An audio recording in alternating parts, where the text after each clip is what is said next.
नमस्कार। सर्वप्रथम आप सभी को अनंत चतुर्दशी की हार्दिक शुभकामनाएं। प्रायः हम सभी इस बात को लेके कई बार कई लोगों को सुनते हैं, उनसे पूछते हैं कि साकार ब्रह्म की उपासना की जाए या निराकार ब्रह्म की।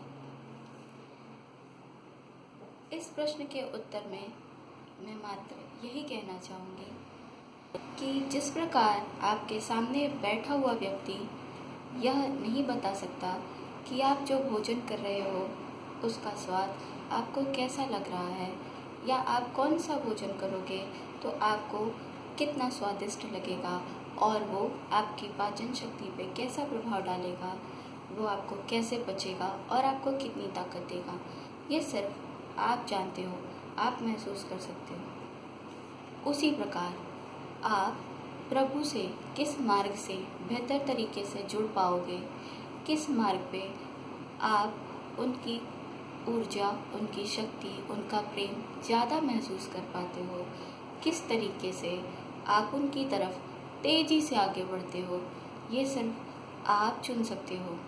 ये आपका चुनाव होना चाहिए। इसके लिए किसी अन्य से पूछने की, उससे राय लेने की आवश्यकता नहीं है। यदि आप ऐसा करते हो तो आप अपने आप को उलझनों में डाल दोगे। इस प्रश्न के उत्तर में मैं अपना एक निजी अनुभव साझा करना चाहूँगी। एक बार किसी संत को सुनकर मेरे मन में निराकार ब्रह्म की उपासना की इच्छा जागी। मैं पहले ये बात स्पष्ट कर देना चाहूँगी कि आप साकार पूजो या निराकार पूजो, अंततः दोनों का लक्ष्य एक ही है। लेकिन जो आपको सुविधाजनक लगे, जहाँ से आप प्रभु से ज़्यादा निकट महसूस करते हो, आप वो चुनो। तो मैंने निराकार ब्रह्म के लिए अपने मन में इच्छा जगाई और उस तरफ अपने मन को मोड़ा।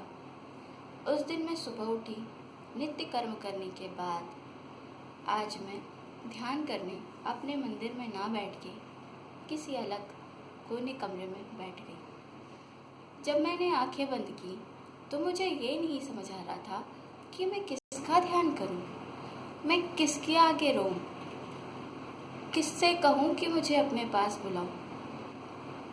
लेकिन मैंने अपने आप को समझाया कि यह शुरुआत है।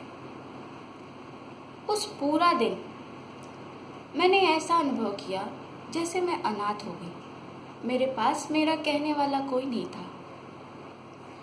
शाम हो गई, शाम की आरती का वक्त आया। मैंने वो पूरा दिन बिना अपने प्रभु के बिताया। रात हुई। रात को सोने से पहले मैं अपने प्रभु से मेरे मन की सारी बातें कहती हूँ।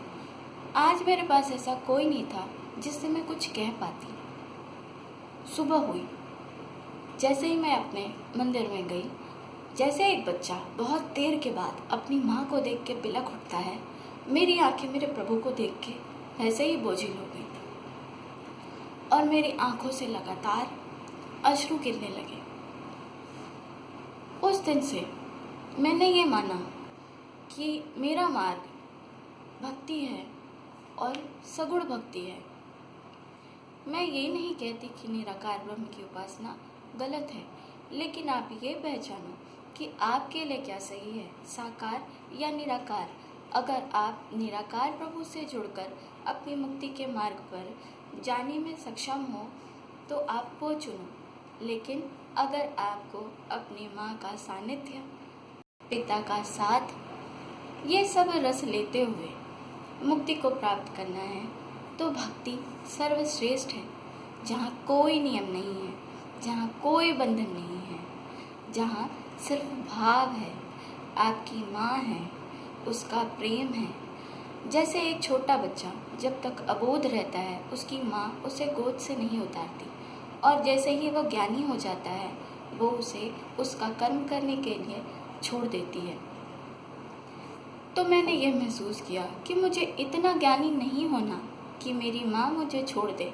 मैं इतनी अज्ञानी ही भली हूँ कि मैं मेरी माँ से रोज़ अपनी बातें कहूँ, रोज़ उसके सामने गिड़गिड़ाऊँ और रोऊँ। तो मुझे उम्मीद है कि आपको आपके प्रश्न का उत्तर मिल गया होगा। तो इसी आशा के साथ कि आप सभी भक्ति मार्ग में मेरे साथ डुबकियाँ लगाते लगाते मुक्ति की यात्रा पर साथ चलने के लिए अग्रसर होते रहेंगे। मेरे चैनल को लाइक शेयर सब्सक्राइब करते रहेंगे। नमस्कार। ईश्वर आप सभी की बुद्धि को शुद्धता और शुद्धता प्रदान करें।